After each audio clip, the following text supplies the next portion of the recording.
My dear, sweet 2016. The year Tumblr was thriving. There was a Pokemon Go rush. Dabbing was a thing. Everyone and their moms were doing the bottle flip challenge. Stranger Things had just started with $5 and a dream. And most importantly, TikTok wasn't a thing. Music.ly was. The people, we, as a society, we yearn for that nostalgia.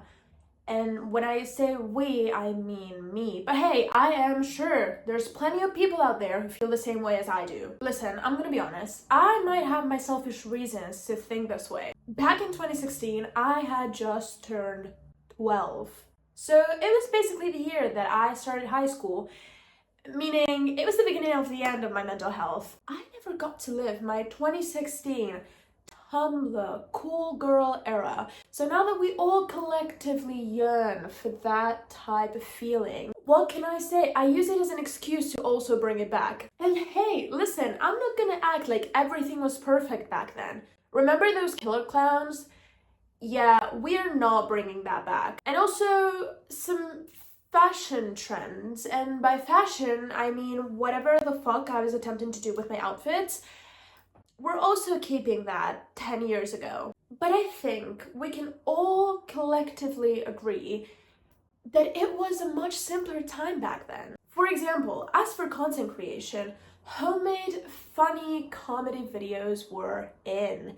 It was not as polished and as curated as it is right now. And hey, don't get me wrong, I'm a sucker for a well-produced video. At the end of the day, I have studied cinematography, I've self-studied media production, and even in my own degree, I am studying audiovisuals. And I even enjoy new formats, like, I don't know, podcasts, for example. I feel like they are kind of the attempt of more organic, simple, chit-chatty content. But let's be completely honest, it's overly saturated, especially by those male podcasts. We're leaving that in 2025. We don't want that anymore. Or short format content, because apparently our attention span seems to be decreasing by the year. And if anything is over 8 seconds, who gives a fuck? Well, let's hope that some things are over 8 seconds. Am I right? Because who cares about watching a 15-minute long video when you can just watch a short of someone with an Oscar-worthy shocked face saying, "Oh my god, this just ruined my childhood," playing the sound at 0.5 speed. Yeah. Anyways, back to the point. Jokes aside, I don't mind these newer forms of content. I make shorts myself, and I wouldn't mind having a podcast at some point, because if you couldn't tell at this point, I like to talk a lot. But yeah, where are all the silly little comedy videos, all the stupid challenges, the vlogs where people forgot to film half of the times? That's exactly what I think we should be bringing back. I feel like everything needs to fit a niche now. You need to fit a certain type of box to fit a certain type of audience. You need to be useful, you need to post stuff that works, and you need to post with intention. What even happened to silly, stupid, random videos? Especially for us. Listen, if you have a comfort content creator from years ago, I'm sure your comfort videos by that specific creator are not this widely produced things. They're probably just silly videos. At least mine are. Nowadays, everything is about structure, calculations, analytics, graphs. What happened to being ourselves? Oh, that's right. This has to be one of the main reasons why things are so fucked up today. When did we start to hate fun? When did we start to stop ourselves from living in a little bit of whimsy?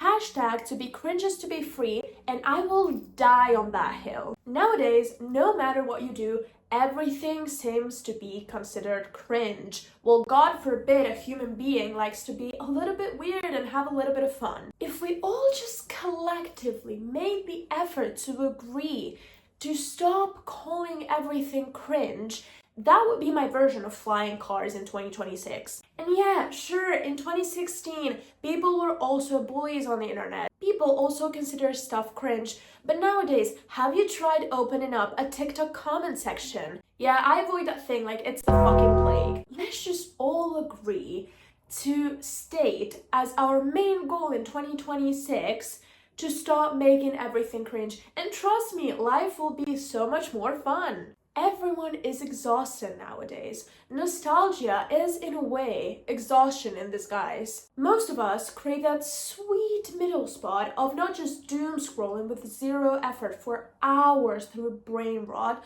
or just watching highly produced, manufactured, scripted content. And again, I do appreciate some newer formats of content. I even want to do stuff that aligns with current quote-unquote trends, but I can't help and crave the authenticity that we had back in the day. When did we even stop to do things just because? So yeah, I don't really have a conclusion for this video. I just think that for 2026, we need to have a little bit more fun, get a little bit more whimsical, and, you know, be a little bit more cringe-free, as in stop calling everything cringe. And maybe I just want to heal my inner 12-year-old self, which is not your problem. But as I said, I am making it everyone's problem, so you're welcome. I'm sorry about that.